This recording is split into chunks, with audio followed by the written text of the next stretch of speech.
Hola, me llamo Marisol. Y me llamo Aliana. Hoy nosotros estamos a hacer pan francés. El pan francés se preparará con huevos y leche. Los ingredientes son 4 huevos, no soltas los huevos, 2 tazas de leche, 2 cucharillas de canela, 8 rebandas de pan mejores que corazoso, mantequilla, y sirope de arce.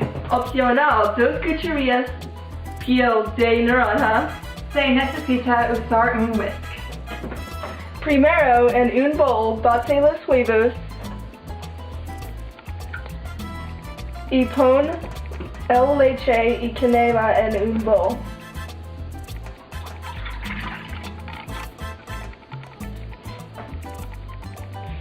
Bate hasta que los ingredientes están mezclados y verte a poco profundo bowl por su pan. No bebas las mixturas. Coloca el pan en la mixtura de leche y los huevos. Deja el pan absorber la mixtura.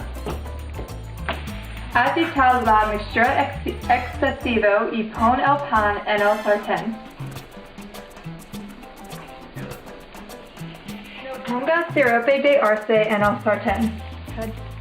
Fríe los pan francés hasta que el pan está marrón en un lado y voltee en el air los pan francés repite.